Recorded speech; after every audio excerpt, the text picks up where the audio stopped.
এক সওদাগরের একটি গরু ছিল। সওদাগরের লবণের ব্যবসা ছিল। কোনো একদিন সওদাগর লবণ কিনে সেই গরুর পিঠে চাপিয়ে বাড়ি ফিরছিল। লবণের বোঝাটা এতই ভারী ছিল যে গরুটি কোনো মতে সেটিকে বয়ে বাড়ি ফিরে আসলো। এইভাবে দিনের পর দিন চলতে থাকে। সওদাগর সেই গরুর পিঠে লবণের বোঝা চাপিয়ে বাড়ি ফেরে। একদিন সওদাগর একটু বেশি পরিমাণে লবণ কিনে ফেলেছিলেন এবং সেদিন সেই লবণের বোঝা গরুর পিঠে চাপানোর ফলে গরুর ফিরতে খুবই কষ্ট হচ্ছিল। তবুও গরুটি অতি কষ্ট করেও বাড়ি ফিরতে লাগলো। সওদাগরের বাড়ি ফেরার পথে পড়ে একটি কাঠের সাঁকো। গরুটি সেই সাঁকোটি পার হওয়ার সময় তার বোঝাটি ভারী হওয়ার ফলে সে আর নিজেকে সামলাতে পারল না এবং সে সেই সাঁকোর ওপর দিয়ে নিচের খালেতে পড়ে যায়।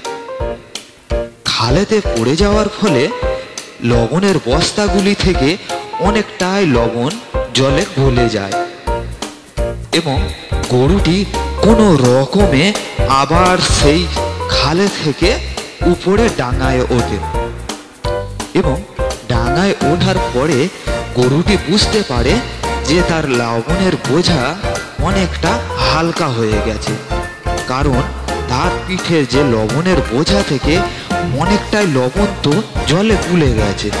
সেই কারণে তার পিঠের বোঝা অনেকটাই হালকা হয়েছে, যার ফলে গরুটি আরামে সওদাগরের বাড়ির দিকে রওনা দিল।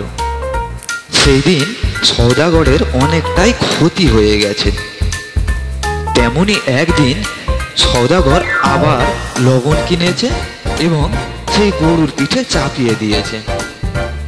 গরুটি অনেক কষ্ট হচ্ছে আসতে এবং সে মনে মনে ভাবছে সাঁকোটি আসুক একবার, তারপরে আমি আবার খালেতে ঝাঁপ দেব। এই ভাবতে ভাবতে গরুটি সেই সাঁকোর কাছে এলো এবং পুনরায় সেই একই কাজ করলো। গরুটি সাঁকোর উপর থেকে জলেতে ঝাঁপ দিল। খালেতে ঝাঁপ দেওয়া মাত্রই গরুর পিঠের লবণের বোঝা থেকে অনেকটাই লবণ আবার গলে গেল, যার ফলে গরুর বোঝাটি হালকা হলো এবং সে আরামে বাড়ির দিকে চলে এলো। গরু একই ঘটনার পুনরাবৃত্তি করাতে সওদাগর একটু চিন্তায় পড়ে গেল। সওদাগর ভাবতে লাগলো যে কিভাবে গরুটির এই সমস্যার সমাধান করা যায়, তা না হলে তার ব্যবসার যে অনেকটাই ক্ষতি হয়ে যাচ্ছে। এইভাবে চিন্তা করতে করতে সওদাগর একদিন একটি সিদ্ধান্ত নিল এবং সে গরুটিকে বাজারে নিয়ে গেল। সেই দিন সওদাগর আর লবণ কিনল না। সেই দিন সওদাগর কিনল বেশ কিছু পরিমাণের তুলো এবং সেই তুলোর বস্তাগুলি সে গরুর পিঠে চাপিয়ে দিল এবং বাড়ির উদ্দেশ্যে রওনা দিল। গরুটি কিছু বুঝতে পারল না যে সওদাগর আজকের লবণ না কিনে হঠাৎ তুলো কিনল। সে যাই হোক, সওদাগর গরুটিকে নিয়ে বাড়ির উদ্দেশ্যে রওনা দিল এবং সেই খালটা বেরোনোর সময় গরু ভেবে দেখল যে তুলোটি তো খুব একটা ভারী নয়, আমি যদি খালে আবার ঝাঁপ দিই তাহলে আমার বোঝাটি আরো হালকা হয়ে যাবে। এই কথা ভেবে গরুটি সেই সাঁকোর উপর দিয়ে খালে ঝাঁপ দিল। খালেতে ঝাঁপ দেওয়া মাত্রই তুলোর বোঝাটি জল টেনে আরো ভারী হয়ে গেল আর গরুটি কোনো মতে সেই জল থেকে উঠতে না পারলো এবং কাদায় গেঁথে যেতে লাগলো।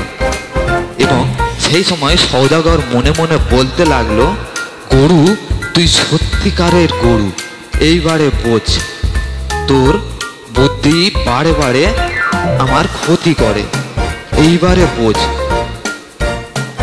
প্রিয় বন্ধুরা, এই ভিডিওটি থেকে আমরা কি শিখলাম? আমরা শিখলাম যে বারে বারে একই চালাকি খাটে না। তো প্রিয় বন্ধুরা, গল্পটি কেমন লাগলো প্লিজ কমেন্ট করে জানান। আর গল্পটি ভালো লাগলে প্লিজ একটা লাইক দিয়ে আমাদের চ্যানেলটিকে সাবস্ক্রাইব করে দিন এখন। তাহলে আমরা প্রতিদিন আপনাদেরকে একটি নতুন নতুন গল্প শোনাতে পারবো। পর্যন্ত দেখার জন্য আপনাদেরকে অসংখ্য ধন্যবাদ।